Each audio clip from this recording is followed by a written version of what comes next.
Hello and welcome to this 15-minute FootFall demonstration where we'll be looking at some examples of how patients can use the patient-facing website to consult with their GP practice online, followed by looking at some examples of how we can use the FootFall dashboard to be able to deal with patient requests. We're looking at an example of a FootFall practice website where patients are guided by these tiles which have been carefully designed to signpost patients to the right help and information for their query. We're going to focus on some common examples of how patients can consult with the practice, and to do this we're going to visit the Appointments tile. Here patients can request medical help or advice, and they're given some choices of online requests. Patients can select to get help for any health problem or request a routine or nurse appointment. There's also some common administration requests which patients will often associate with appointments. A good example of how a patient can get help for a clinical query is to use the Get Help for Any Health Problem option. To ensure patients are not contacting the practice in an emergency, they're asked to confirm they have none of the emergency symptoms displayed on the screen and are otherwise signposted to call 999. From here, patients are able to complete a form to get help from the practice.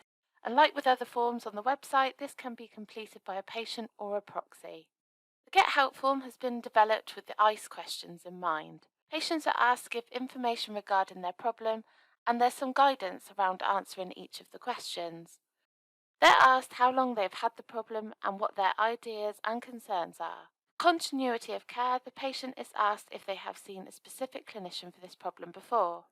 They have the option to attach photographs and other files to their request, and are given some options how they would like the problem to be dealt with and how quickly.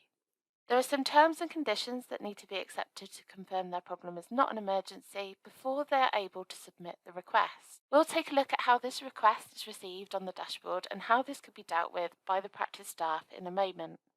Here's another example of a clinical form that could be made available to patients.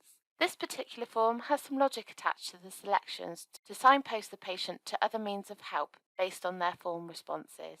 You can see here if a patient was to select any of these symptoms, they are asked to contact NHS 111. So they're just a couple of examples of clinical requests a patient could submit. Another example could be an administration request, such as a sick note.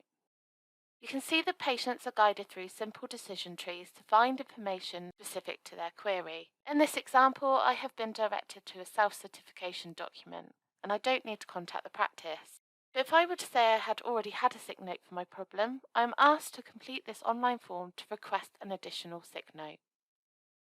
On submitting a request from the website, the patient will receive an automated acknowledgement email to confirm their request has been received by the practice. There are just 3 examples of around 45 online request forms that can be made available to patients from their practice website. These requests are then received onto the practice dashboard where they can be triaged and dealt with by the practice team. So let's swap over now to the practice dashboard to see what's happened to the requests we've just submitted and what options we have available to deal with them. So here we are on the dashboard, the back end of the practice website, which allows the practice to handle all the patient requests that are received from the website.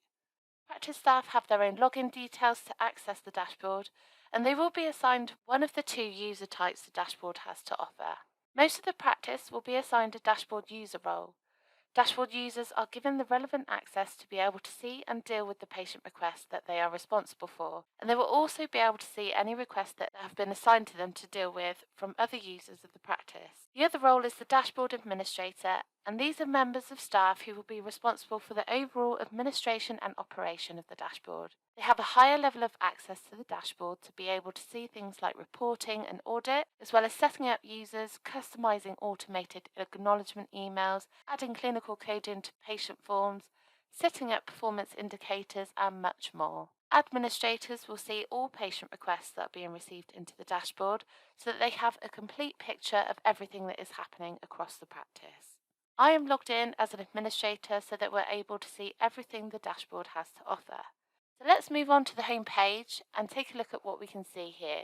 In the centre we have an overview of the patient requests that have come in from the website. And amongst these requests you can see here the 2 requests we submitted a few moments ago. The requests are displayed in the style of cards and you're able to see some information about the request, such as the current status, patient details, form type, when the request has been submitted, and here you can see some information about when a reply is due. Practices can enable a KPIs feature on the dashboard so that the system is able to track and tell users when certain things like replies or responses to the patient are due. In some cases, you may see some preview text about the request or some internal notes. So just from this overview, you're already able to see some good information about the requests that have come in. And if you want to see more, you can open the request to see it in full view. When you open a request, you're able to see the form as the patient completed it from the website, and there's lots of options here to help you deal with the patient request.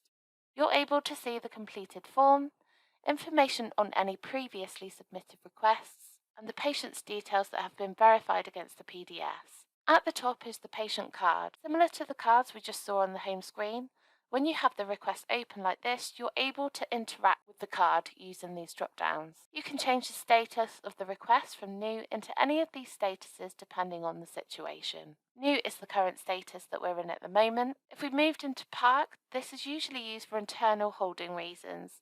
So in situations where you're waiting for information or confirmation from something within the practice. Waiting is similar to parked, but it's used for external hold reasons. Usually when waiting for something from the patient, for example, further information or a response. Closed is used when you have completed everything you need to on the request and it just needs to be closed down. You can change the priority to urgent, and this will flag the request as urgent and prioritize it on the dashboard by moving the request to the top of a list. You can assign the request to a specific member of the practice or group of staff to deal with, such as GPs, nurses, or dispensary. And within Assign, you can bring up the Assign Matrix, a tool that gives you a quick visual overview of the current workload in the practice so that you can make a decision on the right member of staff to deal with the request. You will notice when using parked, waiting, or assigning, you have the opportunity to add a note or a reason, and also to set an alert. The alerts are like a timer you can set up when you're performing different tasks on a request, and it helps you to keep track of and be alerted when a set time frame has been exceeded. Above this, you have some other options to help you deal with the patient request. You can reply to the patient via email or SMS, add an internal note, schedule a video consultation, or use any of these options to export the episode to the clinical system, copy the episode to your clipboard, create a PDF document, or print. We'll come back and have a look at how you can use some of these options later, but before that there's more to show you on the home screen. To the left of the screen you'll notice you have some different statuses where you're able to view the request by their status. Firstly, the work list. This is what users will see as soon as they log into the dashboard. The dashboard is based on the idea of this work list, which is like a personal to-do list. Each user's work list will look different and will display the requests they are responsible for dealing with, such as forms they've been given access to see by an administrator, or forms that have been triaged and assigned to the user to deal with. Underneath are the different status lists. You will recognise some of these statuses you can use when dealing with a request. New request shows all patient requests that have not been dealt with yet. New reply displays episodes where a patient has replied after a response from the practice, and these are ongoing online consultations. Parked and waiting statuses will show you all of the requests that have a parked or a waiting status. All open gives you the option to see all open requests that you have access to see, whether the status is a new, parked, or waiting. Breached alerts highlights requests where an alert time or an internal set time frame has been exceeded. Assigned to me will show you open requests that have been assigned to you, and Assigned by me shows open requests that you have assigned to other users. The Assigned summary gives an overview of the current assigned activity in the practice. Closed shows requests that have already been dealt with by the practice. When you're working on requests in any one of these lists, you also have the option to use these filters, which work much like an online shopping site when you're looking for something specific. You can filter by the status of a request, type of request, assigned to, assigned by, and alert type. The last tool I want to show you before we start to go through our examples is the card view, a tool that really drives efficiency and a popular option for practices with triage teams. So far during this demonstration, we've been looking at the dashboard in its default view, which is list view. But here you can see card view, which is like a triage mode that can be used for super quick triaging of patient requests. From card view, you can see a snapshot of the patient's episode before triaging the request to an appropriate member of the practice team. On each request, you can see this eye icon, which you can use to quickly preview the patient request without having to open it up in its full view. After having a quick look, you may decide it needs to be assigned to someone else to deal with, and you can do this using the assign at the bottom here. In card view, you can also interact with the card itself by pinning the request. This will move the request into a pinned list at the top of your screen, and it helps you to keep track of requests that you want to deal with. Pinning a request also informs other practice members the request is being worked on, and this will appear like this. Once pinned, the card becomes interactive, much like when you have the request open. You're able to use the drop-downs again to change the status, priority, and assign, all without having to open each request individually. So now you know about the different views and statuses available, let's have a look at how we might deal with our requests we submitted earlier on. In this example, the patient is experiencing a swollen knee. You may decide you need some more information, and in this case, we can reply to the patient.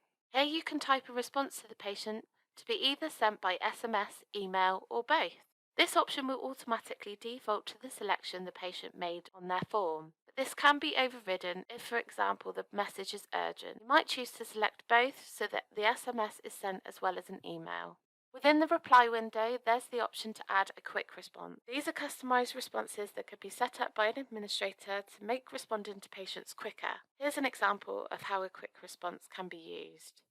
You have the option to ask the patient to complete an online request by including a link to a form within your response. You can also attach documents with your reply. This can be either a document from the dashboard library, which is another element to the dashboard where you can upload and store practice documents or leaflets. These can then be sent to patients electronically. The other option here is to attach a private document. These documents are specific to the patient, such as a test result or a sick note. And this type of document must be uploaded directly from your computer and should never be saved in the library.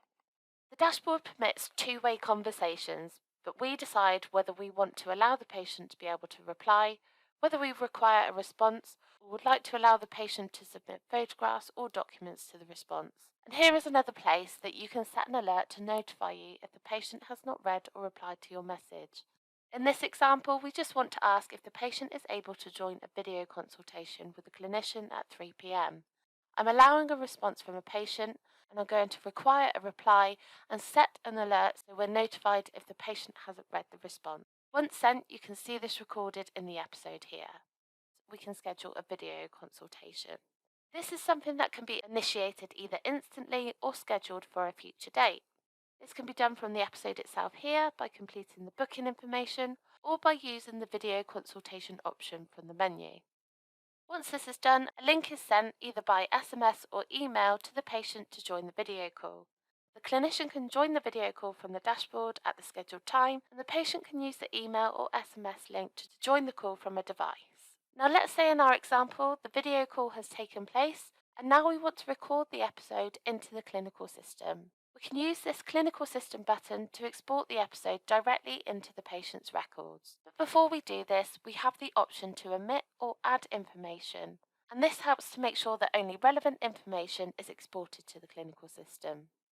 Some clinical forms may have some clinical coding attached here too, based on the patient's responses. This coding is something that can be added manually by a dashboard administrator, but we do offer a suite of 14 optional pre-coded forms that are available to practices too.